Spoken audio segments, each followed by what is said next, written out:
கூடி வந்திருக்கிற தேவ பிள்ளைகள் யாவருக்கும் உயிர்த்தெழுந்த ஆண்டவராகிய இயேசுவின் நாமத்திலே எல்லாருக்கும் வாழ்த்துக்கள். கடந்த நாளிலே நம் மாயமான அன்பு, மாயமற்ற அன்பு, இந்த ரெண்டு காரியங்களை பார்த்தோம். சில மனிதன் தன்னை நீதிமானாக காட்டுவதற்காக அவர் என்ன செய்ய கேட்டீங்கன்னா, எனக்கு சொல்லுங்க நான் கேட்கிறேன் அப்படின்ற சில மக்கள் இருப்பாங்க. நான் சொன்னா கேட்டுப்பல்ல, நீங்க ஏன் சொல்லல அப்படிம்பாங்க. கேட்டு என்ன பாவம் இருக்கு சொல்லுங்க நான் திருத்திக்கிறவனே அப்படின்னு சொல்லுவாங்க. வீட்டுகளோட சொல்லும் போது ஜாக்கிரதையா இருங்க. பாருங்க, ஒரு முறை சொல்லுங்க பரவாயில்ல, நான் என்கிட்ட என்ன குறை இருக்கு அப்படி சொன்னீங்கன்னா அதை நீங்க சொல்லும்படி கேட்கிற மக்கள்கிட்ட குறித்து ஜாக்கிரதையாக இருக்கும்படி நாம் பார்க்கிறோம். அப்படி செஞ்சாங்களா செய்யலையா என்று நாம் பார்க்கிறோம். மார்க் 10ஆம் அதிகாரம் 22வது வசனம். மார்க் 10:22 வாசிப்போம். அவன் மிகுந்த ஆஸ்தி உள்ளவனாய் இருந்தபடியால் இந்த வார்த்தையை கேட்டு மனமடிந்து துக்கத்தோட போய்விட்டான். அவன் என்ன கேட்டான் என்று நமக்கு எல்லாருக்கும் நினைவு இருக்கா? என்னிடத்தில் என்ன குறை உண்டு என்று அவன் கேட்டான். சரிதானே? அப்போ குறையை கேட்டா சொல்லணுமா வேண்டாமா? நிச்சயமாக சொல்லணும். அவர் என்ன சொன்னார்னா, அவரு நீ நிறைய ஆஸ்தி வச்சிருக்கிற, நீ என்னை நேசிக்கிற மாதிரி தெரியல, நீ என்ன செய்ய, அதை வித்துட்டு எதை நேசிக்கிறையோ அதை இழந்து நீ என்ன செய்ய, இழந்து என்னை பின்பற்றி வா என்று சொன்னார். அவன் இழந்தானா அதை விட இன்னொரு மடங்கு கூட அவர் கொடுக்க வல்லவர். தேவனுக்காக ஒன்றை நாம் இழப்போம் என்றால் தேவன் நிச்சயமாக கொடுக்க வல்லவராய் இருக்கிறார். அப்போ தேவன் இயேசு கிறிஸ்துவானவர் நீ அந்த ஆசையை விற்று கொடுங்கறத மாத்திரம் தான் காதுல விழுந்திருக்கே தவிர, நான் விட்டுட்டா எனக்கு கிடைக்கும் அப்படிங்கிறது அவனுக்கு தெரியல. சரி, இங்கே கிடைக்கல மறுமையில கிடைக்கும் அப்படின்ற நம்பிக்கை அவனுக்கு இல்ல. முதலாவது அவன் இந்த பூமிக்குரிய ஆஸ்தி மேலேயே பெரிதான நம்பிக்கையை வச்சிருக்கிறான் என்பதை இயேசு கண்டுபிடிச்சார். சரி, கண்டுபிடிச்சு சொன்ன உடனே அவனுக்கு முகம் சோர்ந்து போச்சு, வாடி போச்சு. அப்ப முகம் சோர்ந்து வாடி போன உடனே என்ன ஆச்சுன்னு கேட்டீங்கன்னா, அவன் வருத்தத்துடன் துக்கத்தோடு அவன் போனான். சரி, அவன் துக்கத்தோட ஏன் போனான்? அந்த ஆசைய பூர்ண சர்க்குலரா இருக்க விரும்பினால் அந்த ஆசை என்ன செய்யறது, நீ கொடுத்துரு, வித்து கொடுத்துரு என்று சொன்னார். அதனால அவன் என்ன செய்யறானா, மிகுந்த வருத்தமும் துக்கமா அவன் போயிட்டார். அப்படியானால் அவன் கேட்ட கேள்வியில் அவன் வெற்றி பெற்றானா தோல்வியுற்றானா? அந்த நித்திய ஜீவனை சுதந்திரிக்கக்கூடிய அந்த சிறுவயது முதற்கொண்டே எல்லா கட்டளையும் கை கொண்டிருக்கிற அந்த மனிதன், அந்த வாலிபன், அவன் இந்த காரியத்தை குறித்து கேள்வி கேட்ட பொழுது உண்மையிலேயே அவன் அந்த கேள்வி கேட்டு அதை கை கொள்ள விரும்பினானா, இல்ல சும்மா தன்னை பெருசா காட்ட விரும்புறாங்களா? இப்படி கூட நிறைய மக்கள் காட்டுவாங்க. தன்னை பெரியவனா காட்ட, என்கிட்ட என்ன குறை இருக்கு அப்படின்னு கேட்கும் போது நீங்க குறைய சொல்றது குறித்து கொஞ்சம் யோசிச்சு பாருங்க. பின்பற்றுவானா பின்பற்ற மாட்டானாங்கிற ஒரு பரிசை சொல்லுங்க. நான் சொன்னா நீங்க கேட்பீங்களா அப்படின்னு கேட்டு பாருங்க. கேட்பனே, என்ன வேணா சொல்லுங்க. ஏன்னா அவருக்குள்ள நீதிமான் ஒரு எண்ணம் இருந்துகிட்டே இருக்கும். என்ன வேணாலும் சொல்லுங்க அப்படி சொல்லிட்டே இருப்பாரு. நீங்க சொன்னீங்கன்னா அவரு தோல்வி விட்டாரா வெற்றி பெற்றாரா?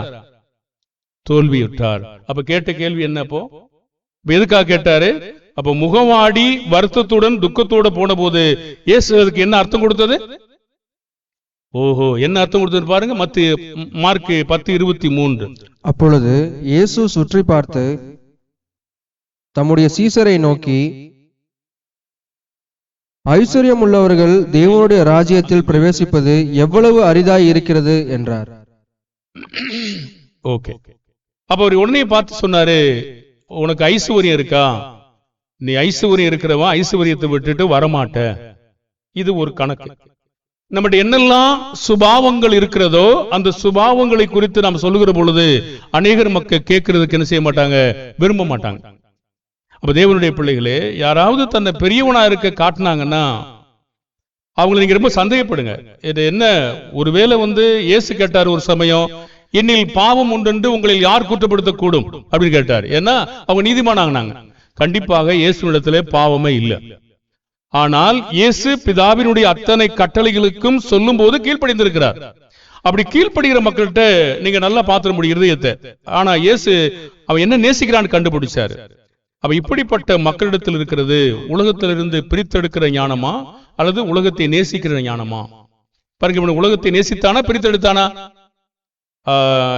யாக்கோபு 3:17-18 பாருங்க. தேவ ஞானமாயிருந்தால் அவர் என்ன செய்திருப்பார் பாருங்க. பரத்திலிருந்து வருகிற ஞானமோ முதலாவது சுத்தமுள்ளதாயும், பின்பு சமாதானமும் சாந்தமும் இணக்கமுள்ளதாயும், இரக்கத்தாலும் நற்கனிகளாலும் நிறைந்ததாயும், பட்சபாதமில்லாததாயும் மாயமற்றதுமாயிருக்கிறது.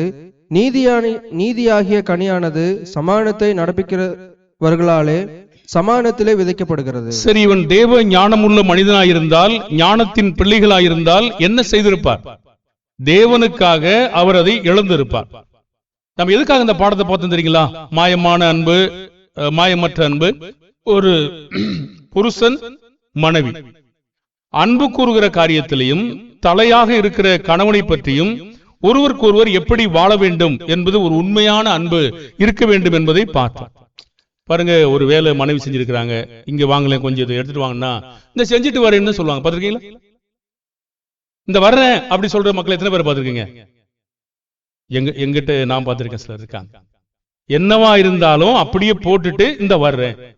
சரி, நீங்க ஒரு ஏதோ அடுப்புல ஏதோ வச்சிருக்கீங்க, கொதிச்சுக்கிட்டு இருக்கு, பொங்க போகுது, ஏதோ ஒண்ணு பொங்க போகுது, கூப்பிடுறாங்க அவசரமா, அதை அணைச்சிட்டு வர்றதுக்கு லேட்டா இல்ல கொஞ்சம் இருங்க காத்துட்டு வர லேட்டா? எது ரொம்ப சுலபம்? எது ரொம்ப சுலபம்? நீங்க ஸ்டவ்ல ஆன் பண்ணி வச்சிருக்கீங்க, அதை டக்குன்னு அணைச்சிட்டு இந்த வந்துட்டேன் அப்படின்னு வர்றது லகுவா, இல்ல இருங்க கொஞ்சம் வர்றேன் இந்த அப்படி சொல்றது லகுவா? எது ஒரு மனிதனை சாந்தப்படுத்தும், சமாதானமாக்கும்? அவர் என்ன அவசரத்துல கூப்பிட்டாங்கன்னு நமக்கு தெரியாது. ஆனாலும் அது என்ன சொல்றீங்கன்னா, நீங்க உடனே ஏன் அணைச்சிட்டு வர முடியாது? ஏன் வர முடியாது? பாருங்க, அப்படி சொல்லுகிற பிள்ளைகள் தான் தேவ ஞானம் பெற்ற பிள்ளைகள். நமக்கு பிரியமானதை விட தேவனுக்கு பிரியமானதை செய்கிற பிள்ளைகளா இருக்கணும். இப்பொழுது அவங்க என்ன கூப்பிட்டாங்கன்னு தெரியாது. ஏன், எதுக்கு, என்னத்துக்கு? இது சில பிள்ளைங்க கேட்டிருப்பாங்க இல்லையா? எதுக்கு, என்னத்துக்கு, என்னத்துக்காக இப்பெல்லாம் கேட்டு இருப்பாங்க. பாருங்க, இவங்கெல்லாம் நீங்க இருதயத்தை நீங்க பார்க்கும்போது என்ன பிடிப்பீங்க? ஒரு அன்பு கூறுகிற பிள்ளைகள் உடனடியாக இதோ வருகிறேன், அவ்வளவுதான். வேதத்தில் நீங்க பார்த்த பாதிப்பெல்லாம் சொன்னா அது என்னத்துக்கு 1000 கருத்து இருக்கலாம். பின்பற்றுகிற பிள்ளைகள் தான் தேவனுடைய அன்பை பெற்ற பிள்ளைகள். நம்முடைய சௌரியங்களை தேடுகிற பிள்ளைகள் தேவனுடைய அன்பிலிருந்து குறைவுபட்ட பிள்ளைகள். அதாவது அவங்களுடைய பிள்ளைகள் இல்ல, அன்பு இல்லாமலும் இல்ல, அன்பின் கட்டுகளை இன்னும் முழுமையாக தரித்துக் கொள்ளவில்லை. அதே மாதிரி பெற்றோர் தாய் கூப்பிடுறாங்க, ஒரு சிஸ்டம்ல வேலை செய்றீங்க, அப்போ கூப்பிடும் போது என்ன செய்யணும்? இந்த வரம்மா அவன் போயிட்டு அதை லேசா சர்வ் பண்ணி வச்சு போடுற மாதிரி சொல்லுமா? நான் அவைகளை விட இதை முக்கியமாய் நேசிக்கிறவனாய் இருப்பேன். எவ்வளவு பெருசா இருக்கட்டுமே, தேவனுக்காக என்னுடைய தாய்க்காக நான் இழக்கிற பொழுது தேவன் அதை நன்மையாக மாற பண்ணுவார் என்று நான் என்ன செய்யணும்? நம்பணும். உன்னை கர்த்தருக்காக இழக்கிற பொழுது தேவன் இதை மீட்டு தருவார் என்று என்ன செய்ய நான் நம்பணும். அப்படி எத்தனை பிள்ளைங்க நம்புறாங்க? இந்த வாரம் உனக்கு புரியலையம்மா, நான் என்ன டென்ஷன்ல இருக்கேன், இப்படிதான் சொல்கிற பிள்ளைகள் நீங்க பார்த்திருக்கீங்க. அப்ப தேவனுடைய பிள்ளைகள் அதே உலக ஞானத்தை பெற்ற பிள்ளைகளா இருப்பாங்களா யாராவது? அது ஒண்ணு சேதமாகாது. எத்தனை அதிகாரிகள் இருந்தாலும் என்னவா இருந்தாலும், ஒருவேளை நீங்க கான்பிடன்ஸ் காலில் போடும்போது ஒருவேளை கொஞ்சம் கஷ்டமா இருக்கலாம், அது கூட மியூட்ல போட்டு நீ கொஞ்ச நேரம் அங்க இருக்கலாம். என்னம்மா சொல்லுங்க ப்ளீஸ், அப்படி தாய் தேவ மட்டும் ப்ளீஸ், இதை அவங்க புரிஞ்சுக்குவாங்க. விஷயம் வேற மாதிரி இருக்கும் இருக்கு, சரி அப்படி சொல்லுவாங்க. பாருங்க, இதெல்லாம் நமக்கு உரியவங்களை நம்ம எப்படி தேவன் நம்ம கற்பித்திருக்கிற கட்டளைகளை எப்படி கை கொள்கிறோம் என்பதை, எதற்கு முதலாவது முக்கியத்துவம் கொடுக்கிறோம் என்பதை தேவன் கண்டுபிடிக்கிறார். ஆனா கிறிஸ்தவ பிள்ளைகள் அப்படிதான் வளரணுங்க. உலகத்தின் பிள்ளைகள் தான் அப்படி இருப்பாங்க. தேவ ஞானம் பெற்ற பிள்ளைகள் சுத்தமான ஞானம், அது இணக்கமான ஞானம், நல்ல கனிகளை கொடுக்கிற ஞானம், பட்சபாதம் இல்லாத ஞானம், இப்படி இருக்கணும். நமக்கு என்ன பிரியமோ அதை விட இவன் மிகுந்த ஆசி உள்ளவனாய் முக துக்கமாய் அவன் போய்விட்டான்.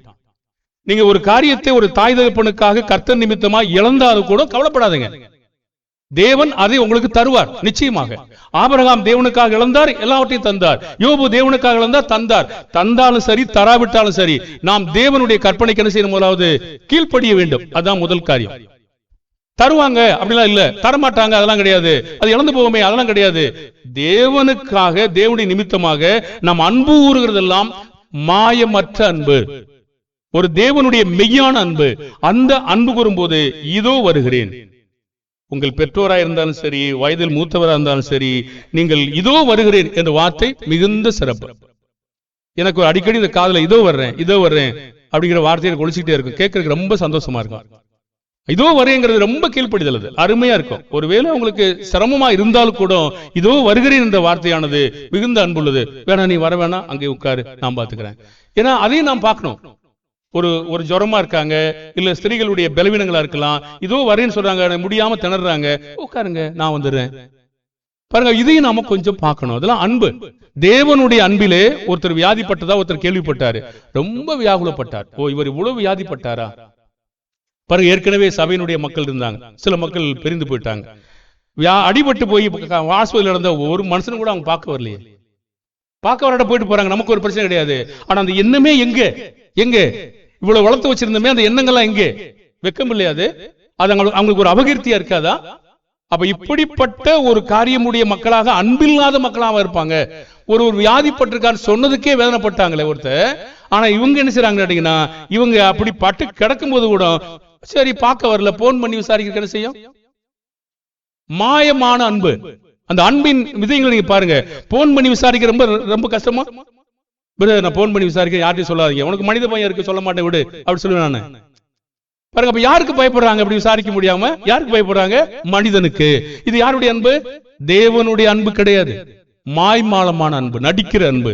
அப்ப ஒரு அன்பை உணர்ந்து கொள்ளாத ஒரு அன்பு, அறியாம செய்த அன்பு. அப்ப இப்படிப்பட்ட சூழ்நிலைகளில் நாம் தேவ ஞானம் உள்ள பிள்ளைகளாக இருக்கணும். அப்ப தேவ ஞானமானது சுத்தமானது. கேள்வி கேட்போம், இவனுக்கு இருந்த ஞானம், இந்த ஐஸ்வர்யத்தை விட முடியாத இருந்த மனுஷனுக்கு தேவ ஞானமா உலகத்தின் ஞானமா? உலகத்தின் ஞானம். பிரித்தெடுக்க அவனை விரும்பவில்லை. ஏன் அப்படி இருக்கவில்லை? அவன் துக்கமாய் போனான். தேவனோடு ஒப்புரவாகிற ஞானம் இல்லை, நான் பிரிவினை செய்கிற ஞானமாக இருந்தது. தேவனுக்கு எதிராக தீங்கு செய்யாத ஒரு ஞானமாக இல்லை, ஒரு மாயமற்ற ஒரு ஞானம். இப்ப மாயம் உள்ளதான் கேட்டீங்கன்னா, ஆமா, தனக்குள் இருக்கிற பொல்லாப்பை இணக்கமாக விட்டு கொடுக்கவில்லை அவன். பரத்திலிருந்து வருகிற ஞானம் ரொம்ப சுத்தமானது.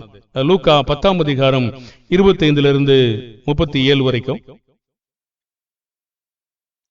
அப்பொழுது நியாயசாஸ்திரி ஒருவன் எழுந்திருந்து அவரை சோதிக்கும்படி, போதகரே, நித்திய ஜீவனை சுதந்திரித்துக் கொள்ளும்படிக்கு நான் என்ன செய்ய வேண்டும் என்று கேட்டான். அதற்கு அவர், நியாயப்பிரமாணத்தில் என்ன எழுதியிருக்கிறது? நீ வாசித்திருக்கிறது என்ன என்றார். அவன் பிரதியுத்தரமாக, உன் தேவனாகிய கர்த்தரிடத்தில் உன் முழு இருதயத்தோடும், உன் முழு ஆத்மாவோடும், உன் முழு பலத்தோடும், உன் முழு சிந்தையோடும் அன்பு கூர்ந்து, உன்னிடத்தில் அன்பு கூறுவது போல பிறனிடத்திலும் அன்பு கூறுவாயாக என்று எழுதியிருக்கிறது என்றான். அவர் அவனை நோக்கி, நிதானமாய் உத்தரவு சொன்னாய், அப்படியே செய், அப்பொழுது பிழைப்பாய் என்றார். சரி, நன்றி. இந்த சம்பவங்களை தான் படிச்சுட்டு வரோம். அவர் என்ன சொன்னார் பாருங்க, உன்னிடத்தில் அன்பு கூறுவது போல பிறனிடத்திலும் அன்பு கூறுவாயாக என்று சொன்னார். அவன் அந்த பதில நிதானமா சொன்னானா? 10ஆம் அதிகாரம் 28ஆம் வசனத்துல, அவசரப்படாம மிகுந்த நிதானத்துடன், பாவம் செய்யாம, உதடுகள்ல பாவம் செய்யாம, பதறியும் பேசாம நிதானமா உத்தரவு சொன்னான். ஏசு என்ன சொன்னாரு? அப்படியே போய் செய் என்றார். கேள்வியானது, அவன் இனிமேதான் செய்யணுமா, இல்ல ஏற்கனவே செய்யாமல் இருந்தானா? செஞ்சிருந்தா ஏன் செய்யன்னு சொல்ல போறாரு? கண்டிப்பா செய்ய மாட்டாரு. தேவனுடைய வேலைகள் எல்லாம் வெறும் பேச்சா, வெறும் வாய் மட்டுமா? ஒரு வாய்ந்தா என்ன வாய்? வருகிறேன் வரேன்னு சொன்னா வரணும் இல்ல? வருகிறேன் என்றா எங்க வர்ற? பாருங்க, 1 கொரிந்தியர் 14:20. 1 கொரிந்தியர் 14:20. சகோதரரே, நீங்கள் புத்தியிலே குழந்தைகளாய் இராதேயுங்கள், துர்குணத்திலே குழந்தைகளாயும் புத்தியிலோ தேறினவர்களுமாயும் இருங்கள். மன்னிக்கவும், 1 கொரிந்தியர் 4:20. தேவனுடைய ராஜ்யம் பேச்சிலே அல்ல பலத்திலே உண்டாயிருக்கிறது. அப்ப தேவனுடைய ராஜ்யத்தினுடைய வேலைகள் எல்லாம் வெறும் பேச்சா, பெலமா?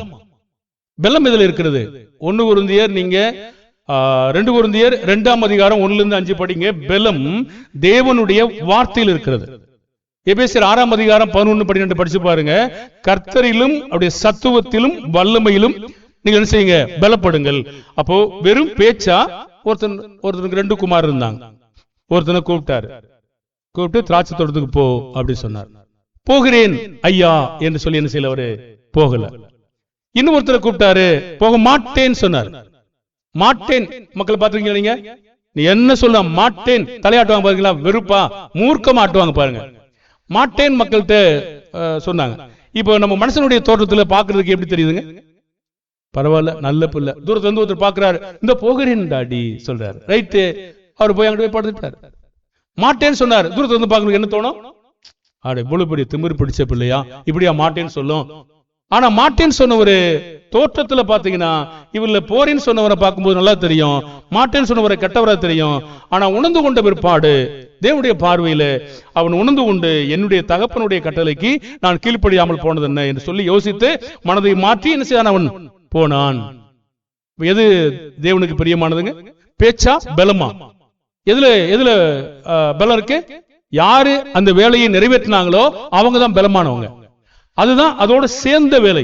ஆனா வெறும் பேச்சு, சரி சரி இதோ வருகிறேன் சொல்லிட்டு அங்கே உட்கார்ந்தாங்கன்னா பலம் இருக்கா பலம் இல்லையா? அதையும் பார்க்கணுமா? அன்பின் செயல்பாடுகள் துவக்கப்பட்டிருக்கிறதா, வெறும் வாயோடு இருக்கிறதா என்று நீங்க பார்க்கணுங்க. வெறும் வாயோடு மட்டும் இருந்தா நீங்க அவங்களை கொஞ்சம் கவனமா பாருங்க, சும்மா ஏமாத்திடுவாங்க. இந்த வருகிறேன், அது சும்மா வெறும் பேச்சு, பார்க்கிறதுக்கு அருமையா தோணும். வருகிறேன் என்ற வார்த்தையானது செயல்பாட்டுக்கு வரும்போதுதான் பலம் இருக்கிறது தவிர இல்லைன்னா அது என்னமாயிடும், அது வீணா போயிடும். அப்ப தேவனுடைய ராஜ்யம் பேச்சில் அல்ல பலத்தில் உண்டாயிருக்கிறது. 1 Corinthians 2:4 வாசிங்க. நம்முடைய விசுவாசம் எதை சார்ந்ததாக இருக்கணும்? உங்கள் விசுவாசம் மனுஷருடைய ஞானத்தில் அல்ல தேவனுடைய பலத்தில் நிற்கும்படிக்கு. அப்ப மனுஷ ஞானம் மாதிரி பார்க்கிறதுக்கு காட்சிக்கு அருமையா பேசுற பேச்சை விட பலத்தோடு இருக்க வேண்டியது, செயலாக்கத்திற்கு வர வேண்டும். இதுதான் ஒரு ஞானம். அதே மாதிரிதான் தேவனுடைய வேலைகள் எல்லாம் விசுவாசம் மட்டுமா, கிரியை வேணுமா? யாக்கோபு 2ஆம் அதிகாரம் 17, 20, 17ஆம் வசனம். அப்படியே விசுவாசமும் கிரியைகளில் அல்லாதிருந்தால் தன்னிலே தானே செத்ததா இருக்கும். சரி, அப்ப விசுவாசம் நமக்கு சரி, ஒருத்தர் கூப்பிடுறாங்க ஒரு காரியத்தை, ஒரு கணவன் மனைவி ஒருவருக்குள்ள ஒரு வேலைகள் செய்யறாங்க, அது வெறும் பேச்சா இருந்தா மட்டும் என்ன நடக்க போகுது? நம்புறாரு, ரைட், ஓகே. கிரியை எங்க? அது செத்தது. அப்ப தேவனுடைய வார்த்தைகள் எல்லாம் ஒரு காரியத்தை செய்கிறோம் என்ற பொழுது, செய்து முடிக்கும் பொழுதுதான் உயிர் இருக்கிறது. செய்யாத போது அது என்னதான் இருக்குது? செத்துதான் இருக்கிறது. ஒருத்தர் பாவத்தை நான் அறிக்கையிடுகிறேன் என்று முன்னாடி அறிக்கையிடார், இனிமே நான் பாவம் செய்ய மாட்டேன், நான் கலகம் செய்ய மாட்டேன் அப்படின்னு சொல்றார். திரும்ப நாளைக்கு கலகம் பண்றார். அதுல அர்த்தம் கொடுக்குமா? இது அர்த்தம் கொடுக்குமா? கொடுக்காது. ஆனா தேவன் என்ன சொல்றாரு? அதுக்கு அவர் கெட்டவரா? ஒரு சகோதரன் உனக்கு விரோதமா குற்றம் செய்து எத்தனை முறை மன்னிக்கணும்னு பேதுரு கேட்கிறார். பாருங்க, சபையினுடைய வேலையும் சகோதரனுடைய வேலையும் தனி. ஒரு சகோதரன் உனக்கு விரோதமாக ஒரு வார்த்தை இருக்கிறது, கர்த்தருக்கு விரோதமா என்ற வார்த்தை இருக்கிறது. உனக்கு விரோதமாங்கிறது தனிப்பட்ட கருத்து, கர்த்தருக்கு விரோதமாக எல்லாரையும் சேர்ந்து கருத்து பார்த்துக்கணும். அதை பிரிச்சு நீங்க பார்க்க தெரிஞ்சுக்கணும். அப்போ இந்த உனக்கு விரோதமாக குற்றம் செய்து ஒரு முறை மனசாமப்படுகிறேன் சகோதரனே சகோதரியே என்று சொன்ன என்ன செய்யணும்? மன்னிக்கணும். பேதுரு கேட்கிறாரு, எத்தனை முறை மன்னிக்கணும்? 7 முறையா? 70 தடவை மன்னி. அப்படின்னா முழுமையா எவ்வளவு நாளத்துக்கு? வாழ்நாள் முழுதும்.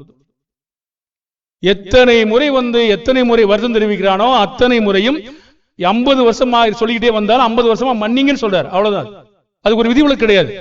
அவன் வருத்தப்படுறான்ல, நீங்க என்ன செய்வீங்க? அதை நீங்க நோண்டி பார்த்துக்கிட்டு, உன் இருதயத்துல அப்படி இல்லையே, மனது இப்படி இருக்கு, இருதய சுத்தமா இல்லையே, இப்படி சொல்லிட்டு நீங்க மாட்டேன்னு சொல்ல முடியுமா? ஆனா சபையினுடைய வேலை அப்படி இல்லை, அது வேற மாதிரி வச்சிருக்காரு. பாருங்க, ஒரு சகோதரனுக்கும் ஒரு சகோதரிக்கும், ஒரு சகோதரிக்கும் உள்ள காரியமும் மத்தேயு 18 படிச்சு பாத்துறீங்களா? 18 ஒரு வசனத்தை படிங்களே, உனக்கு விரோதமாய் அப்படி ஒரு வார்த்தை இருக்கு. தேவனுக்கு விரோதமா இல்லது. மத்தேயு 18 மன்னிக்கணும் 15. உன் சகோதரன் உனக்கு விரோதமாக குற்றம் செய்தால் அவனிடத்தில் போய் நீயும் அவனும் தனித்திருக்கையில் அவன் குற்றத்தை அவனுக்கு உணர்த்து, அவன் உனக்கு செவி கொடுத்தால் உன் சகோதரனை ஆதாயப்படுத்திக் கொண்டாய். சரி, கடைசியில நீங்க பிரிச்சு பார்க்கும்போது தேவனுக்காக வந்துரும். ஆனா ஆரம்பத்துல பாத்தீங்கன்னா சகோதரனுக்கு. வீட்டுல இப்ப புருஷன் மனைவி இருக்கீங்க, ஒருவருக்கு ஒருவர் ஏதோ ஒரு குற்றச்சாட்டு இருக்கிறது. அப்படியானா ஒரு புருஷனுக்கு விரோதமா மனைவி ஒரு குற்றச்சாட்டு செய்தால் ஏன் அதை சொல்லணும்? சரி, மனைவிக்கு விரோதமாக புருஷன் குற்றச்சாட்டு செய்தான். இப்ப யாரு போய் உணர்த்தணும்? மனைவிக்கு விரோதமாக புருஷன் ஒரு குற்றச்சாட்டு செய்து விட்டான். இப்போ அந்த குற்றச்சாட்டம் பார்க்க தெரியல. இப்ப யார் அந்த குற்றத்தை உணர்த்துறது? யாருக்கு விரோதமா குற்றம் செஞ்சிட்டாங்களோ அவங்க போய் குற்றத்தை காண்ற வரைக்கும், இது இப்படி செஞ்சிட்டீங்களாங்க, அவனுக்கு உணர்த்துறது இவர் இல்ல. அப்படி உணர்த்தும் போது உணர்ந்து கொண்டார்னா மனசாப்படுவார். சரி, ஒரு சகோதரனை வச்சுக்கிறோமே, ஒரு சகோதரனுக்கு விரோதமா குற்றம் செஞ்சிட்டாரு. அப்ப குற்றம் செய்த சகோதரன் போய் உணர்த்தணுமா? யாருக்கு விரோதமா செஞ்சுட்டாங்களோ அவங்க போய் உணர்த்தணுமா? என்ன சொல்றாரு அந்த வசனத்துல? உன் சகோதரன் உனக்கு விரோதமாய் குற்றம் செய்தால் அவனிடத்தில் போய் நீயும் அவனை தனித்திருக்கையில் அவன் குற்றத்தை உணர்த்து. எனக்கு விரோதமா ஒருவன் குற்றம் செய்து விட்டால் அவன் என்கிட்ட வர்றதுக்கு முன்னாடி அவன் குற்றத்தை பார்க்க தெரியாதபடினாலே, அவன் அறியாமல் செய்து விட்டபடினாலே நான் போய் என்ன செய்ய, சகோதரனே இந்த விதமான காரியத்துல இந்த வசனத்தின்படி எனக்கு விரோதமாய் நீங்க குற்றம் செஞ்சிருக்கீங்களே, என்னை நீங்க அநியாயம் பண்ணிருக்கீங்களே, இது உங்களுக்கு தெரியுதான்னு கேட்டா தெரிஞ்சா மனசாப்படுவார், தெரியலன்னா வேற ஒரு காரியம் இருக்கு பாருங்க. அப்படியானா அவர் முதல்ல வர வேண்டியது இல்ல, அவர் பார்த்தா வந்துருவாரு. பார்க்காதனால என்ன செய்ய முடியல, அவர் வர முடியல. வீட்டுகளை நீங்க பாருங்க, இப்போ கணவன் மனைவி, புருஷன் மனைவியில இப்படி பார்க்க முடியாத மக்கள் இருப்பாங்களா? என்ன செஞ்சாலும் அவங்க பார்வையில அவங்கவுங்க சரியாக இருப்பாங்க எல்லாருமே. அப்ப குற்றத்தை உணர்த்தினதானே தெரியும். குற்றத்தை உணர்த்தலைன்னா யாருக்கு தெரியும்? இந்த வசனத்தின்படி இந்த காரியத்தின்படி நீ மீறி இருக்கிறாய் என்று உணர்த்தினதானே தெரியும். அப்ப உணர்த்துறதுக்கு யார் போகணும்? எனக்கு விரோதமாய் ஒருவன் செய்தால் நான் தான் போய் உணர்த்தணும். இயேசுவுக்கு விரோதமா அநேக மக்கள் செஞ்சிட்டாங்க. யார் உணர்த்தினது?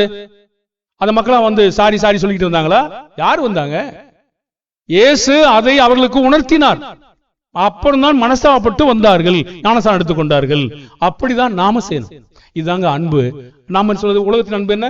அவன் தான் தப்பு செஞ்சான், அவன் வரணும், அப்பதான் நான் மன்னிப்பேன். இதான் உலகம் சொல்றது இல்லையா? நாம் என்ன சொல்லணும்? நாம் போய் அந்த குற்றத்தை அந்த சகோதரன் காணத்தக்கதாக உணர்த்த வேண்டும். முதலாவது உணர்த்தி அவன் காண வேண்டும், கண்டு மனஸ்தாபப்பட வேண்டும், இப்பொழுது மன்னிக்க வேண்டும். இப்படிதான் சொல்றாரு. அப்ப தேவனுடைய அன்பையும் உலகத்தினுடைய அன்பையுடைய வித்தியாசத்தை நீங்க பாருங்க. அப்ப கிரியை வேண்டும். விசுவாசம் மட்டும் போதாது, கிரியை வேண்டும். அப்படி இல்லைன்னா கர்த்தர் என்ன சொல்றாரு? ஒரு விசுவாசம் மட்டும் இருக்கிறது, நான் பாவம் செஞ்சுட்டேன் அப்படின்னாரு, மனசாவே படல, அந்த அந்த செயலுக்கு பலம் இருக்கா? யாக்கோபு 2:20. யாக்கோபு 2:20. வீணான மனுஷனே, கிரியைகளில் அல்லாத விசுவாசம் செத்ததென்று நீ அறிய வேண்டுமோ? சரி, அப்ப கிரியே இல்ல, அதுக்கு என்ன என்ன பேருங்க? செத்தது. அப்ப ஒரு பாவம் சொல்றாரு, ஆனா அறிக்கையிட வைக்கப்படுறாரு, அதுக்கு என்ன பேருங்க? செத்து போனது. நீ குடும்பத்தில் எப்படிப்பட்ட பிரச்சனை இருக்கிறது? செஞ்சிட்டேன் போல் இருக்க, சரி மன்னிப்பு கேட்க போறதா, அவன்கிட்ட போய் நான் போறதா, எனக்கு வெக்கமா இருக்க. ஏன் சொல்றாரு? வெக்கப்படாத ஊழியக்காரனா இரு.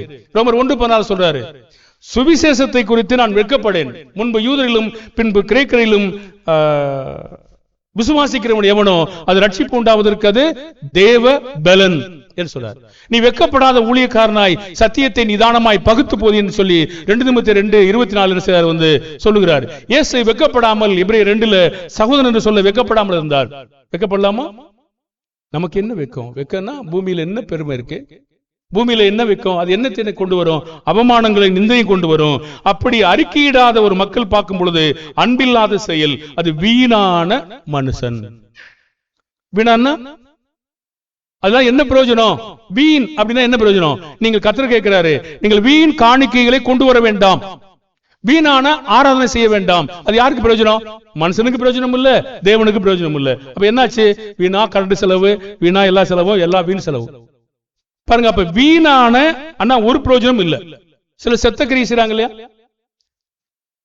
உயிர் உள்ள கிரியின் ஒன்று இருக்கு இல்லையா? அதுக்கு ஆப்போசிட் இருக்கு இல்லையா? அது அப்படியானால் நம்ம வீணான செயல்களை செய்யக்கூடாது. இது எப்படி பூர்ணப்பட்டார்னு கேட்கிறாரு. எப்படி பூர்ணப்பட முடியும்? யாக்கோபு 2:21-22. நம்முடைய பிதாவாகிய ஆபிரகாம் தன் குமாரன் ஈசாக்கை பலிபீடத்தின் மேல் செலுத்தின போது கிரியைகளினாலே அல்லவோ நீதிமானாக்கப்பட்டான். விசுவாசம் அவனுடைய கிரியைகளோட கூட முயற்சி செய்து கிரியைகளினாலே விசுவாசம் பூர்ணப்பட்டது என்று காண்கிறாயே. சரி, அப்படியே தேவனுடைய அன்பின் செயல் பூர்ணத்துக்கு வர வேண்டும்னா நாம கிரியை செய்யணும். நம்ம அன்போடு கூடிய செயலாக இருக்கணுமே தவிர வெறும் பேச்சாக என்ன செய்யக்கூடாது, இருக்கக்கூடாது. அப்ப இந்த மனிதர்கள்லாம் நாம் பார்த்தோம் இல்லையா, என்ன குறை இருக்குன்னு சொல்லி, அதெல்லாம் கிரி இருந்ததா வெறும் பேச்சா? பேச்சு. சரி, நீங்க ஏன் இப்படி கொஞ்சம் லேட்டா வர்றீங்க, சீக்கிரம் வந்துருங்க. சரி, சீக்கிரம் வந்துடுறேன், சீக்கிரம் வந்துடுறேன். ரைட். சரிங்கிறது எவ்வளவு காலம் ஓடும்? அது அவங்களுக்கு ஏதாவது பிரயோஜனத்தை கொடுக்குதா? வீணான மனுஷனே என்றுதான் கேட்கிறார். சரி என்றால் செயல் எங்கன்னு கேட்கிறார். அப்ப செயல் கேட்காத பொழுது, செயலாத போது அது வீண். அவன் கேட்டான், இடத்துல என்ன குறை இருக்கிறது சொல்லுங்க ஆண்டவரே, நான் திருத்திக்கிறேன், நான் எப்படியாவது வேலை செய்யறேன், நித்திய ஜீவனை சுதந்திரிக்கிறேன்னு சொன்னாரு. நீ வித்து தருத்தன்னு கொடுன்னு சொன்னாரு. அப்படின்னு செய்ய மாட்டேன்ட்டாரு, துக்கமா போயிட்டார், மனமடைஞ்சு போச்சு. அவர் இயேசு மேல ரொம்ப சந்தோஷமா இருப்பாரா? நான் துக்கமாயிட்டா மற்ற மனுஷங்க மேல, எதிர்க்க மனுஷங்க மேல சந்தோஷமா இருப்பானா? இல்ல. அவனை எப்ப பழி வாங்குறது? அன்பை இழந்திருப்பேன். சாத்தான் எப்படி வேலை செய்யலாம் பாருங்க. எனக்கு பகைமையை ஏற்படுத்தி, துக்கத்தை ஏற்படுத்தி, எனக்கு என்னுடைய நியாயமான அந்த உணர்வுகளையும் நியாயமான நீதியான எண்ணங்களையும் என்னுடைய ஓட்டத்தை தடை செய்வதற்கு சாத்தான் இந்த விஷயத்தை எல்லாம் போட்டு விட்டான் இருதயத்துல. போட்டுவிட்டு மாம்ச ரீதியான ஞானத்தை கொடுத்து அவனை கோபப்படுத்தும்படியாக செய்துவிட்டு ஆவிக்குரிய வாழ்க்கையை அழித்து விடுகிறான். இப்படிதான் குடும்பம் வந்து புரிஞ்சுக்கிட்டாங்கன்னா ஒற்றுமையா அருமையா வாழ முடியும். தேவனுடைய காரியத்திலையும் அப்படித்தான் இருக்க முடியும். சின்ன ஒரு காரியத்தை நம்ம படிப்போம். லூக்கா 10:29.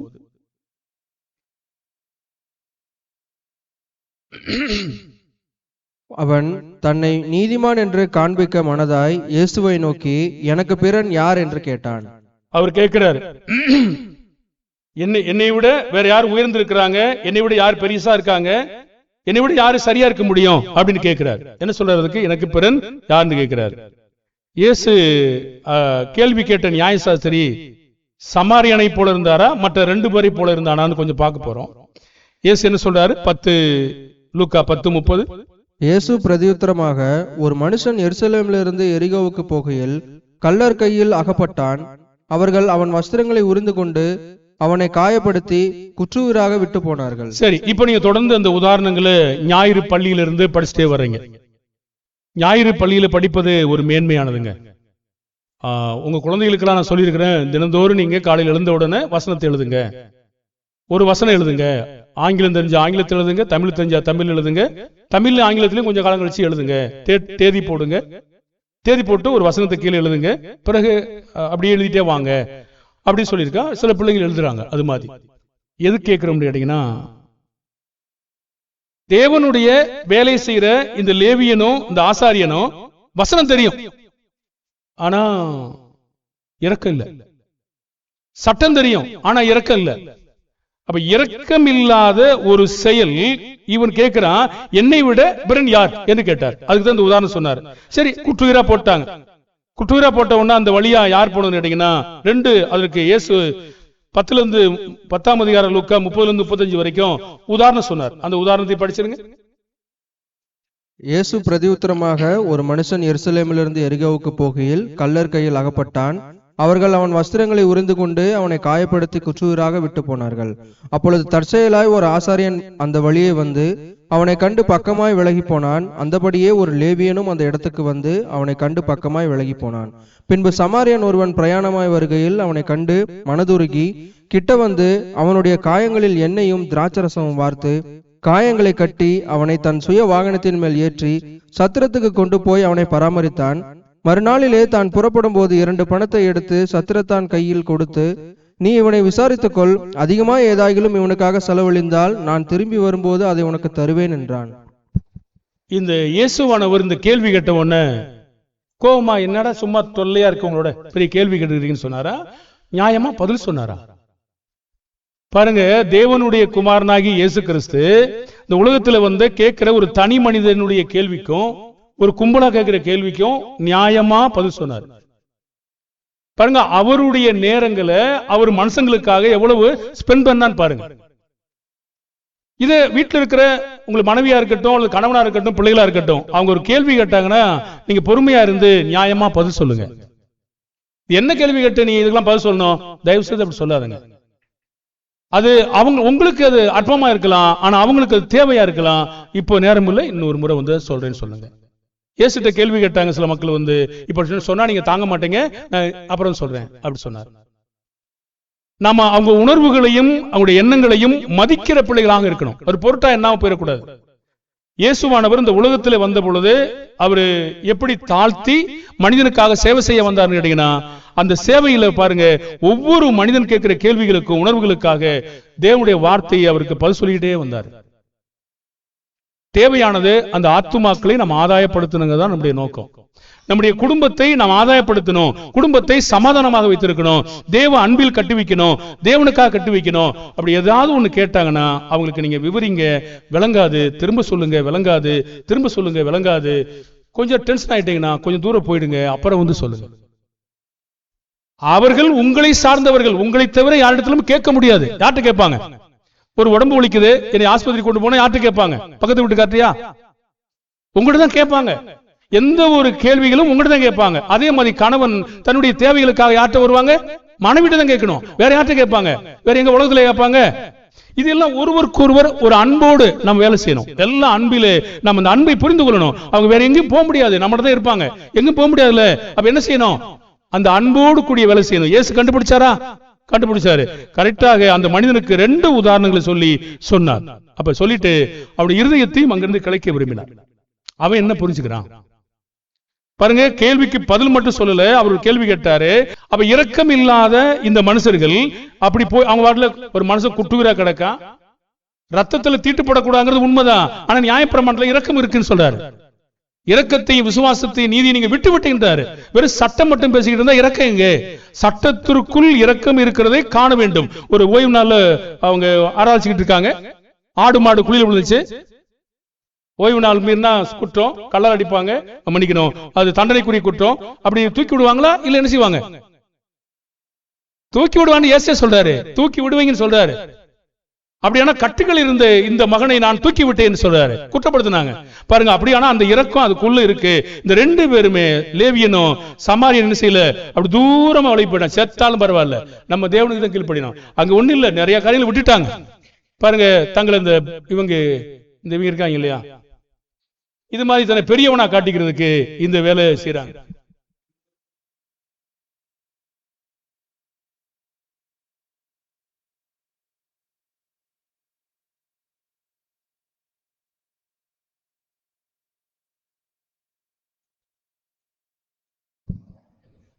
பாருங்க, அவங்க போதிக்கிறாங்க, அவங்க தான் போதிக்கிறாங்க அந்த காரியத்தை, ஆனா ஏமாத்துறாங்க.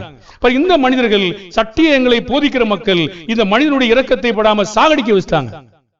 அப்ப அவங்க என்ன போதிக்க போறாங்க? அவங்க என்ன போதிப்பாங்க? இரக்கமில்லாத போதனை என்ன போதனை? அப்ப சொன்னார், கிட்ட ஒரு சமாரியன் வந்தான். 33ஆம் வசனத்துல சமாரியன் பிரயாணமாய் வருகையில் அவனை கண்டு மனதுருகி கிட்ட பாருங்க, முதலாவது மனதுருகினார். இது எங்கே? ஒவ்வொருவருடைய உணர்வுகளையும் ஒவ்வொருடைய ஜீவனையும் காப்பதற்கான மனதுருக்கம் எங்கே? எனக்கு நிறைய பணம் இருக்கு, ஒரு ரொம்ப துன்பப்படுறாரு, ஒரு மருத்துவ செலவு கூட மாத்திரம் கூட காசு இல்ல, மனதுருக்கம் வேணுமா வேணாமா? மனதுருக்கம் கொடுக்கவே மனசு வரும். மனதுருக்கமே இல்லைன்னா எப்படி கொடுக்க மனசு வரும்? அப்ப முதலாவது நம்ம மனது உருகணும், பரிதாபப்படணும், குடல் துடிக்கும். என்ன செய்யுது? அந்த ஸ்திரிய சாலமோன் அந்த தீர்ப்பு செய்யறதுக்கு முன்னாடி 2 பேரும் மாறி மாறி வாக்குவாதம் பண்ணிட்டு இருந்தாங்க இல்லையா? இப்ப சாலமோன் என்ன சொன்னாரு? 2 பிளந்து 4 பாதியா கொடுத்துரு. அப்ப அந்த பெத்த தாய்க்கு என்ன ஆகும்? குடல் துடிக்கும். குடல் துடித்தது. ஐயோ, அந்த பிள்ளை உயிரோடு இருந்தா கூட நம்ம பாத்துக்கலாமே, செத்து போனா எங்க பாக்குறது, அவட்டே கொடுத்துரு பாருங்க. அப்ப உண்மை தாய் யார் என்பதை கண்டுபிடிக்க ரொம்ப சுலபமா இருந்ததா பாருங்க. இவனை கண்டுபிடிக்க ரொம்ப சுலபமா இருந்துச்சு. அப்ப அவனை பராமரித்தான் சொல்லி 34ஆம் வசனத்துல கிட்ட அவருடைய காயங்களில் எண்ணெயும் திராட்சரசமும் வார்த்து. ஏன் கிட்ட சொல்றேன் தெரியுங்களா? பழைய ஏற்பாட்டினுடைய ஆசாரியர்கள் லேவியனும் ஏதாவது பட்டா தீட்டுன்னு ஓடணும். ரத்தத்துல நம்ம பட்டம்னா பூமிக்குரியவைகளை இன்னைக்கு பிராமணர் சொல்றாங்க இல்லையா, தீட்டு அபிஸ்து தீட்டு சொல்லிட்டு வேகம் ஓடிட்டு தீட்டு சொல்லிட்டு ஓடணும். இது மாதிரி ஓடணும் பாருங்க. அவங்க ஓடல, ஓடாம கிட்ட அவருடைய காயங்களை எண்ணெயும் திராட்சரசம் ஃபர்ஸ்ட் எய்ட் செய்து காயங்களை கட்டி அவனை தன் சொந்த வாகனத்துல ஏற்றி ஆஸ்பத்திரிக்கு என்ன செய்தார்? அவரு கொண்டு போயிட்டார். அப்ப எவ்வளவு ஒரு அருமையான ஒரு தேவனுக்கு பயப்படுகிற, தேவனுடைய மனசனா இல்லாத பொழுதும் தேவனுக்கு பயந்திருக்கிறான். அப்ப அப்படி சொன்னாரு. சொல்லிட்டு திரும்பி வரும்போது உனக்கு ஏதாவது அதிகமா செலவழிஞ்சா இன்னும் தருவேண்டார். இப்படிப்பட்ட அன்பைத்தான் தேவன் தேடுகிறார். மனதுருக்கமான அன்பு, தேவனுடைய அன்பு, கிட்ட வருகிற அன்பு, பராமரிக்கிற அன்பு, விசாரிக்கிற அன்பு. இதுதான். வெறும் போதனை மட்டுமா? சரியா? ஒரு சகோதரி சொன்னாங்க, எனக்கு ஒரு ஊழியக்காரன் வந்தா எனக்கு போயிச்சான், 10 வருஷமா என்னை விசாரித்ததே இல்லை, நீ எப்படி இருக்கிறா என்று என்னை விசாரித்ததே இல்லைன்னா. என்ன ஊழியக்காரன்? நிச்சயமா கூலிக்கு தான் விளைஞ்சிருக்கிறான். ஒரு சகோதரியை ஒரு குடும்பத்துல போய் பகுப்படுக்கும் போது ஒண்ணு கூட விசாரிக்கலைன்னா 10 வருடமாக விசாரிக்கல என்ன கிடக்குது? எனக்கு ஆச்சரியமா போச்சு. அவன் கண்டிப்பாக பணத்திற்கு வேலை செய்கிறான், பரிதானத்துக்கு வேலை செய்கிறான், கூலிக்கு வேலை செய்கிறான், ஒரு ஆட்டின் மேலே கவனம் இல்லாமல் இருக்கிறான், அது ஜீவனை கொடுக்க விரும்பவில்லை. அவன் நிச்சயமாக மனிதனை மதிக்க விரும்புகிறான். ஏமாற்றுக்காரன். யாராவது அப்படி இருப்பாங்களாங்க? என்ன செய்றீங்க, நீங்க எப்படி இருக்கீங்க, எப்படி வாழ்றீங்க, எப்படி பிழைக்கிறீங்க, உங்களுக்கு என்ன இருக்கு, என்ன தேவை இருக்கு, கேட்காம இருப்பானா? போதிக்கிறது மட்டும் செஞ்சிருக்கான் பாத்துங்க. அப்ப எவ்வளவு பெரிய கூலியாளா இருப்பான், ஓனாயா இருப்பான். ஆடுகளை பட்சிக்கிறதுக்கு ஒரு கள்ளத்தனமான போதனை இல்லை, நான் சொல்ல. அவன் ஆடுகளை சாப்பிடுவதற்காக ஆடுகளை அல்ல, ஆடுகளுடையதை தேடுகிறான். ஆடுகள் என்ன? ஆடுகளுடையது என்ன? ஆடுகள் உடையது பணம், பொருள், மக்கள் எண்ணிக்கை, கூட்டம், இது வேணும், ஏதோ ஒரு கௌரவத்துக்காக வேணும். அப்படியானால் ஆடுகளை விசாரிக்காத, பராமரிக்காத, கிட்ட வராத அப்படிப்பட்ட மனிதன் எப்படிப்பட்டவன்? கண்டிப்பாக கூலிக்கு வேலை செய்யற மனிதன். இதை நம்ம கண்டுபிடிக்கணும். இவன் பாருங்க, கிட்ட வந்தான், கிட்ட வந்து பராமரிச்சுட்டு இவ்வளவு வேலை செஞ்சுட்டு புறப்படும் போது அது சொன்னா, என் கடன் முடிஞ்சு போச்சு, போறேன் அப்படி போகாம இன்னும் செலவழிச்சா திரும்பி வரும்போது தருவேன்னா அவன் அந்த கிரியை போதுங்க, நிச்சயமா அவன் தருவான். தராட்டாலும் அவன் சொல்லுவான், ஆஸ்பத்திரிக்காரன், நீ தரல என்னடா நானே தரேன். பாக்குறீங்களா? அப்படி பாக்குறீங்களா? பொது ஜனங்கள்ல, பொது வழிகள்ல உதவி செய்யற மக்களை, நீ தலையா இவ்வளவு வரைக்கும் வந்துட்டீங்கள, நான் பாத்துக்கிறேன் போ அப்படி சொன்னீங்க பாக்கலையா? ஒரு மனிதன் ரொம்ப அடிபட்டு கிடந்தான், ஆஸ்பத்திரி செலவழிச்சான், பசி எடுக்க சில பணத்தை கொடுத்து வந்தேன், நான் அப்புறம் வந்துட்டு பாத்துக்க, போன் பண்ணிட்டேன், திரும்பி வரும்போது நான் தந்துறேன், ஊழியத்துக்கு போயிட்டு இருக்கேன்னு சொன்னேன். அவங்க எல்லாத்தையும் பாத்துக்கிட்டாங்க. அப்ப அவர் சொன்னாரு, அவர் வரல, நானே பாத்துக்கிறேன்னு சொன்னார். லட்சுமி நரசிம்மன் தான் பாருங்க. அப்ப என்ன சொல்லுது? ஒரு வழியில போற மனிதனே இவ்வளவு இருக்கான், நான் ஏன் உனக்கு ஒரு வருஷத்துல பார்க்க கூடாது? போன் பண்ணியாச்சு வீட்டுக்காரங்களுக்கு வரன்னு சொல்லிட்டாங்க. ஆனா இது என்ன சொல்லுன்னு கேட்டீங்கன்னா, நாம இப்படி செய்யும் போது அவங்களில் பங்கெடுத்துக் கொள்கிறார்கள். அப்போ ஒரு ஆத்துமாக்களை குறித்து, ஒரு காரியங்களை குறித்து, ஒரு வீட்டிலை குறித்து, உங்களுடைய கணவனா இருக்கட்டும், மனைவியா இருக்கட்டும், நீங்க விசாரிங்க. பெற்றோர் என்ன எதிர்பார்க்கிறாங்க? வயசான பெற்றோர் கிட்ட வந்து கொஞ்ச நேரம் உட்கார்ந்து பேசிட்டு இருக்கானா, கொஞ்ச நேரம் உட்கார்ந்து இப்படி தடவிட்டு கொஞ்சம் மெதுவா பேசிட்டு இருக்கானா. அவங்களுக்கு என்ன தேவை? சாப்பிட முடியாது. இன்னும் 3/4 கிலோ கறியை சாப்பிட்டு இருப்பாங்க, 100 கிராம் கறியை சாப்பிட முடியாது, ஜீர்ணிக்க வைக்க முடியாது. முதல்ல அது நீங்க அவிச்சு கூட தான் சாப்பிடுவாங்க. எண்ணெயில வறுத்து கொடுத்தீங்கன்னா அது சாப்பிட முடியாது. எல்லாம் போச்சு, எல்லா நோய் வந்துருச்சு. வந்து அவங்க என்ன கேட்கறாங்க? எனக்கு பெரிய ட்ரெஸ் வேணும் கேட்கறாங்க. இனிமே அவங்க போட்டு அழகுபடுத்திட்டு பார்த்துட்டு இருக்க போறாங்களா? நம்மளுக்கு அப்படி செய்வாங்களா? அதுவும் கிடையாது. என்ன வேணும்? உட்காரணும், கொஞ்சம் பேசணும், கொஞ்சம் தொட்டு பேச கூட சில பெற்றோர் விரும்புவாங்க. இந்த அன்பை நாம் காட்டணும். அதே மாதிரி உங்கள்ட்ட இருக்கக்கூடிய உங்களுடைய மனைவியா இருந்தாலும் சரி, ஏதாவது சொல்ல வந்தாங்கன்னா, சொல்லுமா இந்த வரேன், இந்த பேசு, வா, உட்கார்ந்து கேளுங்க, என்னன்னு கேளுங்க. அவங்க என்னதான் சொல்றாங்கன்னு கேளுங்க, நியாயமான பதில சொல்லுங்க, தேவனுடைய வார்த்தையிலிருந்து சொல்லுங்க. அவங்க உங்களை கனப்படுத்துவாங்க, இன்னும் இப்படி கனப்படுத்துவாங்க. இயேசு எப்படி சபையை கனப்படுத்தி வேலை செஞ்சாரோ, அதே போல ஒருவரும் தேவனுடைய அன்பில் நாம் வேலை செய்யணும். அந்த அன்பை பற்றி தான் நாம் பேசிக் கொண்டிருக்கிறோம். ஒரு பேச்சில் அல்ல, பலம் பலம் பலம் இருக்கிறது. அப்ப இப்படி நான் பேசணும். அப்படி சொல்லும் போது சொன்னாரு, அந்த கேள்வி கேட்டாரு பாருங்க, 10:36-37 மீண்டும் வாசிங்க. இப்படி இருக்க கள்ளர் கையில் அகப்பட்டவனுக்கு இந்த 3 பேரில் எவன் பெறனாயிருந்தான், உனக்கு எப்படி தோன்றுகிறது என்றார். அதற்கு அவன், அவனுக்கு இரக்கம் செய்தவனே என்றான். அப்பொழுது இயேசு அவனை நோக்கி, நீயும் போய் அந்தபடியே செய் என்றார். சரி, இயேசு கேள்வி கேட்டதுக்கு பதில் சொல்லாம எதுக்கு இன்னொரு கேள்வி கேட்டார் தெரியுமா? இப்படி இருக்க கள்ளர் கையில் அகப்பட்டவனுக்கு இந்த 3 பேரில் எவனாவது பிறனா இருந்தானா, உனக்கு எப்படி தோன்றுகிறது? அடிமட்ட முட்டாளா இருக்கானா? ஏதாவது புரிஞ்சுக்கிறானா? ஒன்னும் புரியலையா? கேட்டு கேட்காத மாதிரி இருக்கானா? சொல்லாம இருக்கானா? பாருங்க, சில வீட்டுக்கு பரிசு அடிக்க போறோம், நம்ம மக்கள் இல்லைங்க, வெளியே போறேன், கேள்வி கேட்டா என்ன, ஏன் சொல்றதுக்கு என்ன செய்யுது? சொல்லாம அடுத்த கட்டத்துக்கு எப்படி நகரம்? சொல்லாம இருந்தா அடுத்த கட்டத்துக்கு நான் எப்படி நகர்த்துவேன்? அவர் எங்க இருக்கான்னு பார்த்தா தானே. இதெல்லாம் மனுஷனுடைய முறையா, தேவனுடைய முறையாங்க? இயேசு கேட்டுக்கார கேட்கலையா? தாவீது இருந்தார், ஒரு உரியாவுடைய மனைவிட்டு தவறு செஞ்சிட்டார். சரி, கர்த்தர் மன்னிச்சிட்டார்.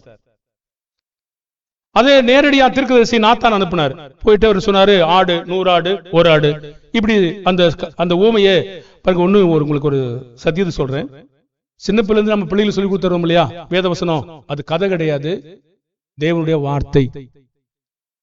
கதை அது கண்டிப்பா கிடையாது, தேவனுடைய வார்த்தை. ஒவ்வொன்றும் சரித்திர, உலக சரித்திரம் இல்ல, வேத வாக்கியம் சம்பந்தமான சரித்திர சம்பவங்கள், சத்தியம், அது தேவனுடைய வார்த்தை. ஆகினால இந்த மாதிரி நாத்தான் கதை, உரியா கதை அப்படின்னு நம்ம சொல்றது உலகம் சொல்லிட்டு இருக்கு. அப்படி நம்ம சொல்றது கொஞ்சம் மாத்திக்கிட்டா பிள்ளைகள்கிட்ட எதிர்காலத்துல அருமையா கத்துக் கொடுப்பாங்க. சரி, நீங்க அப்படியே சொல்லிக் கொடுங்கன்னு நினைக்கிறேன். யாராவது சொல்லிக் கொடுப்பீங்கன்னா நீங்க மாத்திக்கணும் உங்களை. கண்டிப்பா இது கதை கிடையாது, முதல்ல மாத்திடணும். கதைங்கிறது ஒண்ணுமே கிடையாது. கதைன்னா என்ன?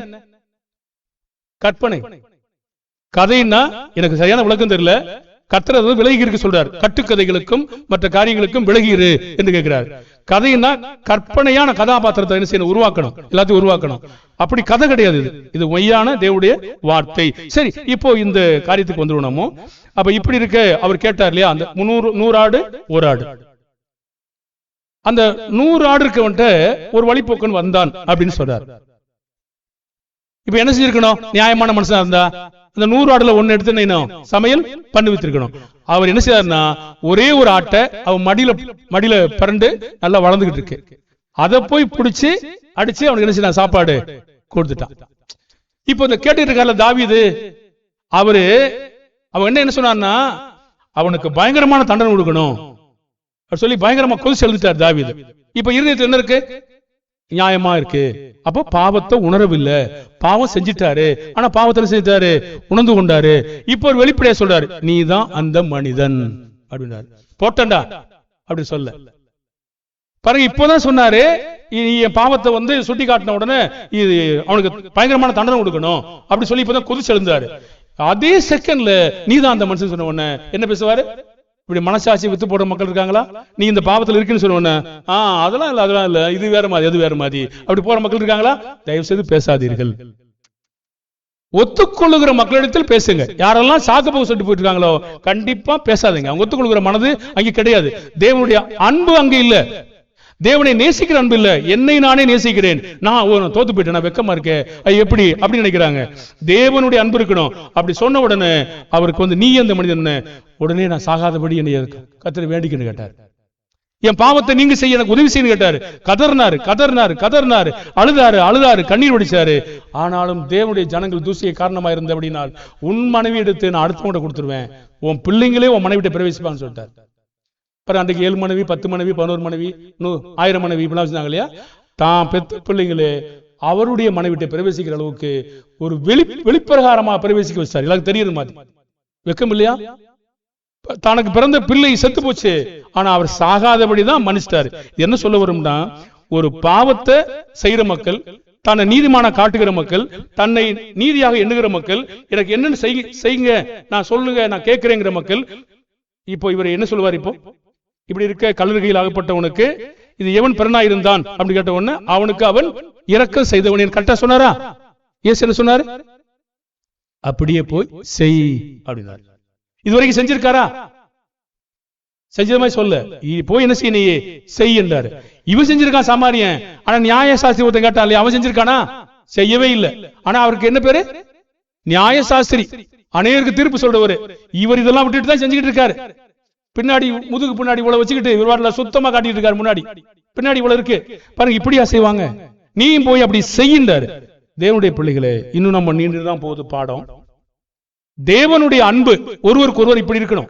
நீங்க ஒருவரை ஒருவர் விசாரிக்கிற பிள்ளைகளாகவும், அருகில் வருகிற பிள்ளைகளாகவும், உணர்வுகளை மதிக்கிற பிள்ளைகளாகவும், கணவனா இருந்தாலும் சரி, மனைவியா இருந்தாலும் சரி, பிள்ளைகளா இருந்தாலும் சரி, சம்பாதித்தாலும் சரி, சம்பாதிக்காவிட்டாலும் சரி, சம்பாதிக்கிற கணவனா இருந்தாலும் சரி, சம்பாதிக்காத கணவனா இருந்தாலும் சரி, இருக்கக்கூடாதுங்கிற இன்னொரு காரணம் சொல்லுவேன். அப்படி இருந்தாலும் சரி, நாம் அந்த உணர்வுகளை மதிக்க வேண்டும்.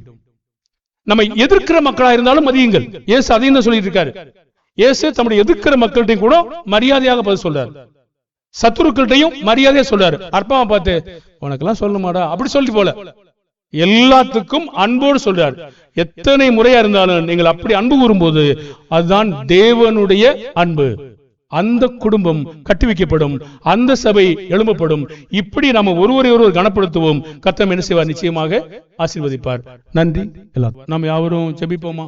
பரலோகத்தில் வாசமாயிருக்கிறதான இரக்கம் நிறைந்த நல்ல பிதாவே, இந்த நேரத்திற்காக நாங்கள் நன்றி செலுத்துகிறோம்.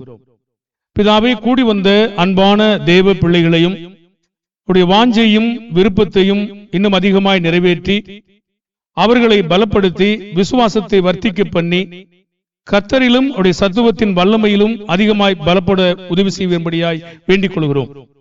நாங்களும் உமது பிள்ளைகளிடத்திலே, நீர் கொடுத்திருக்கிற அன்பான தேவ பிள்ளைகளிடத்திலே சாந்தமாகவும் பிதாவே மிகுந்த ஜாக்கிரதையோடும் அவர்களை கட்டுவிக்கிற ஒவ்வொரு காரியத்திலையும் நாங்கள் ஜாக்கிரதையாய் கட்டுவிக்க உதவி செய்யும்.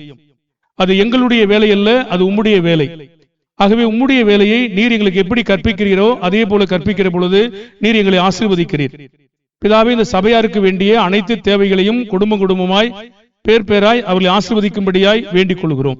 அவருடைய காரியங்கள் எல்லாம் கண்ணோக்கி பாரும். புருஷன் மனைவி குடும்பத்திலே இருக்கக்கூடிய காரியங்களை நாங்கள் படித்து வருகிறோம். தேவ அன்புள்ளவர்களாக, மனப்பூர்வமாக, பயத்து நிமித்தமாக அல்ல, மனசாட்சி நிமித்தம் கீழ்ப்படிந்திருக்க உதவி செய்யும். அதே போல கணவரும் தலை என்று சொல்லும் பொழுது அன்போடு மனைவியை நடத்தவும், அவருடைய உணர்வுகளையும் அவருடைய எண்ணங்களையும் யோசனைகளையும் நியாயமாய் இருக்கும் பட்சத்திலே பரிசீலித்து பார்க்கவும், உட்கார்ந்து பேசவும், செவி கொடுக்கவும் உதவி செய்யும்படியாய் வேண்டிக் கொள்கிறோம்.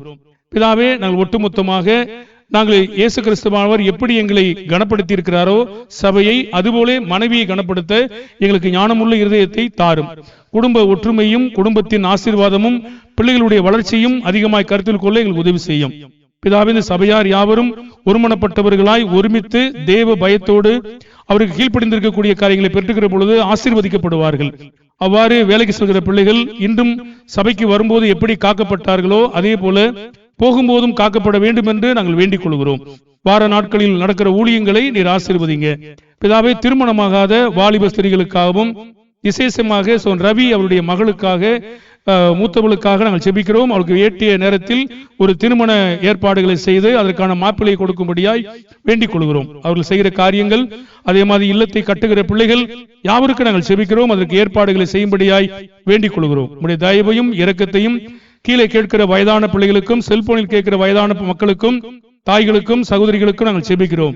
எல்லோரையும் ஆசீர்வதிங்க. பிதாவே, நாங்கள் இந்த உலகத்தில் வாழும் பொழுது உமக்கு உண்மையான அன்பு கூர்ந்து மனப்பூர்வமாய் செய்ய எங்களுக்கு உதவி செய்யும். கீழ்ப்படியக்கூடிய இதயத்தை அதிகமா தாரும். எங்களுடைய குடும்பம் ஆசீர்வதிக்கப்பட ஆபிரகாமை போல கட்டுவிக்க எங்களுக்கு பலன் தாரும். இயேசுவின் நாமத்தில் செபிக்கிறோம் நல்ல பிதாவே, ஆமென். சோத்திரம்.